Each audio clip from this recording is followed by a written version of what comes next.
have a question for Sierra and Rachel, if you don't mind, if you could. Okay.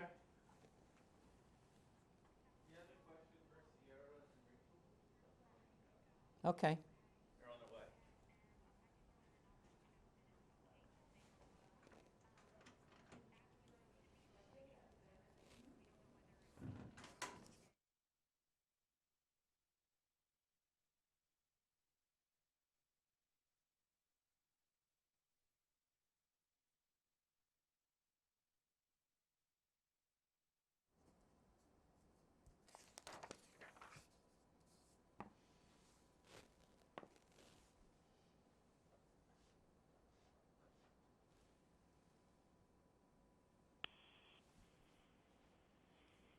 Good morning, Doctor. Hi, good morning. July 28th marks World Hepatitis Day, one of the World Health Organization's Global Health Awareness Campaign days. The goal is to educate about the different types of viral hepatitis, including Hepatitis A, which has been causing an outbreak in the U.S. Joining us today is Dr. Len Friedland, Vice President, Director, Scientific Affairs and Public Health, Vaccines, North America at GSK. Doctor, what exactly is hepatitis A? Well, thank you very much for having us on your show today to talk to your viewers around hepatitis A. Hepatitis A is a highly contagious virus that targets the liver. The virus is spread from person to person and also through contaminated food and drink. People can be spreading hepatitis A without ever knowing that they're sick, so before they develop any symptoms. And this makes us essentially all at risk for hepatitis A. Okay, is there anybody in particular who would be more at risk? Well, there are certain people who are at more risk. These include people with chronic medical conditions, men who have sex with men, people who are experiencing unstable housing conditions.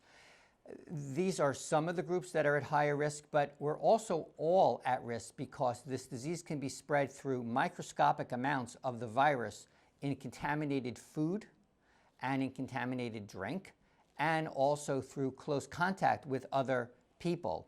And so that's why the Centers for Disease Control recommends hepatitis A vaccination for children and also for adults. Now, it's important to mention, for example, in Michigan, there's been an outbreak of hepatitis A.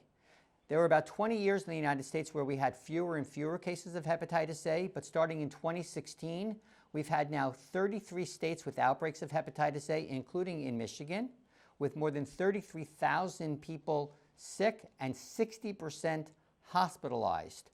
And the good news is that hepatitis A is vaccine preventable. Doctor, what are the symptoms? Symptoms can include fever, yellow skin and eyes, nausea, vomiting, diarrhea, joint pain, lethargy. In rare cases, you can die from hepatitis A because it targets the liver and can cause liver failure. As mentioned in the outbreaks that have occurred, in fact, in Michigan, 80% of people who came down with hepatitis A have been hospitalized. Now, there is a vaccine for hepatitis A, but only about 15% of people have received the first dose of hepatitis A across the United States. That's in adults, so it's important to know about this and speak to your doctor and pharmacist. Doctor, who should get the vaccine? Everyone or certain ages? Or? Well, there's sort of two groups. Let's characterize it that way. First are children. In the United States, the Centers for Disease Control recommends that all children beginning at age 1 receive hepatitis A vaccination. That recommendation went into effect in 2006. For adults, there are certain high-risk groups that are recommended for hepatitis A vaccination, including people with chronic illnesses, people who are experiencing unstable housing, people who have men who have sex with men in particular, but also because the disease can be spread through contaminated food and drink. Anybody who wants to protect themselves against hepatitis A can be vaccinated. And that's really important because this disease is vaccine preventable. And as I mentioned, only about 15% of people have been receiving their first dose of hepatitis A who are adults. Now, I do want to mention one other thing, and that is during the setting of our COVID-19 pandemic. Vaccination rates have dropped in people of all ages, including in adults, Upwards of 83% of adults have not been receiving adult-recommended vaccines during the peak of the pandemic. And so when you go and speak to your doctor or your pharmacist around hepatitis A vaccination, knowing there's been an outbreak of hepatitis A in the state of Michigan, also speak to them about the other vaccines that are recommended for adults, because especially in this time frame, we want to keep ourselves healthy and avoid anything that's going to send us to the hospital for care. So protect ourselves against hepatitis A, and World Hepatitis Day coming up on July 28th is a reminder of the importance of protecting ourselves against hepatitis A and all the other vaccines that are recommended for adults.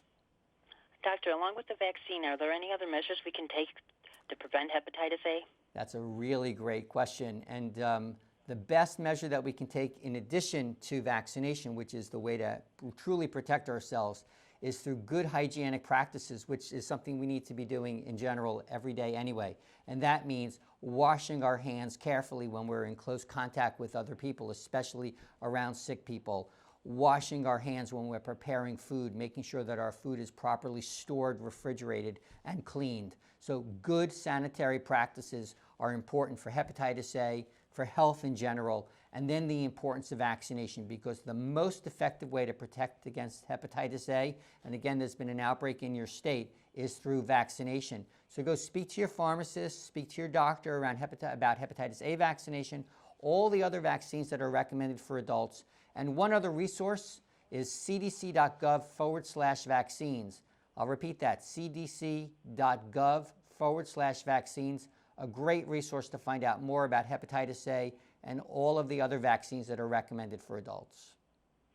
Doctor, I'd like to thank you for taking the time this morning to talk with us. Have a great day. You too. Bye.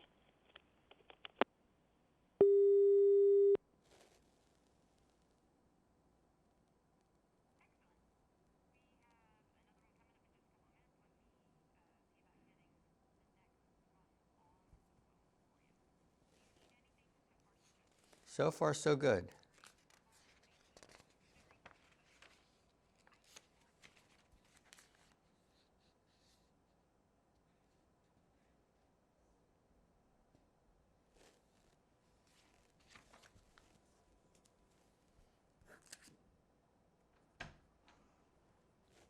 So, hey, wanted to ask you if it's worthwhile mentioning the child, that children are recommended for vaccination. I wouldn't focus on that because kids are already routinely vaccinated. So I might say most children in the U.S. get routine vaccinations, but we're really recommending adults because it's not usually. So maybe if they ask, like, who should be vaccinated, I could say, in addition to the recommendations for children, and then focus in on adults. Right. Okay. And you mentioned the high risk, but also, we recommend all adults seek out vaccination. Right. And I also just reminded myself to mention drug use as a risk factor. Yes. Right. Yes. And be careful how you say that. People who use drugs, including injection or not injected. Maybe don't say drug abuse. It's just people who use drugs rather than saying drug abusers or drug users. People who use. Yeah. Okay. Anything else right now? That one IQVIA data point, you were saying 83%, the new stat is 67%. Since COVID, vaccinations are down 67%. Oh, it says 83 right here. Yeah, they were pinging us, updating that. So. Okay, 67%. And I also say when you mention that, maybe take the opportunity to mention, and only about 15% of U.S. adults have received even one dose of the hepatitis A vaccine. Yep. And then at the end, when you make your ending points again about really all adults being vaccinated, I would mention covered under most commercial health insurance plans. The health insurance staff. Yeah. You think that's important to mention? I think it is. It removes a barrier for people when they're thinking about the action step. Okay. Like, it might be free for me, so We have 1 minute, so Okay. All right, keep writing down your notes. great job, though. Okay.